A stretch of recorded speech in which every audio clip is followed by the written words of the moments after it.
Je ne vends pas que de la danse. Dernièrement, quelqu'un me racontait l'histoire d'une femme qui était en pleine lune de miel avec un nouvel amoureux. Tellement en dévotion pour cette relation qu'elle en oubliait même sa famille, ses amis, quelque part son travail, de faire des devis, de répondre à des clients, de s'honorer elle-même. Et je me suis demandé, mais comment on peut s'oublier à ce point? Et je ne suis pas là pour juger, hein, vraiment pas. Et je ne veux pas être dans le rôle de la sauveuse. Mais c'est vrai que ça m'a déclenché. Ça m'a déclenché profondément pour plein de raisons. euh, Personnellement, mais surtout pour une conviction que je porte depuis très longtemps maintenant, j'ai envie de dire, depuis presque toujours. C'est que la femme a le devoir de se prioriser et de s'honorer. Avant tout. Avant tout. Avant toute chose. Pas après l'amour, pas quand euh, les étincelles du début s'en vont, pas quand il ne reste plus rien, mais maintenant. Parce que quand l'amour s'en va, comme un voleur, et que tu t'es oublié, qu'est-ce qui te reste? Je veux une conviction. La conviction que ton pouvoir personnel, c'est ton arme.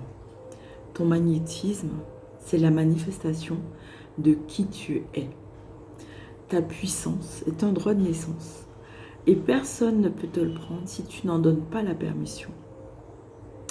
Donc si tu veux obtenir des résultats, ta transformation, elle passe par une décision.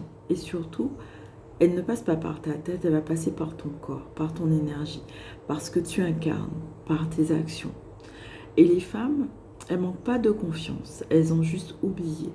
Elles se sont coupées d'elles-mêmes, coupées de euh, ce qu'elles veulent, de leurs désirs profonds, euh, de leur libido aussi.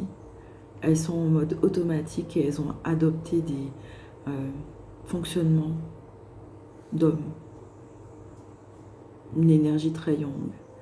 Alors que rayonner, c'est avant tout revenir à soi, avant tout le reste. Et si tu partages cette conviction et c'est que tu es au bon endroit exactement et que mes accompagnements sont les meilleurs pour être cette femme qui n'a plus peur d'être elle-même. La question est de savoir est-ce que tu seras capable de venir dans mon monde et de t'honorer réellement. Je t'attends de l'autre côté.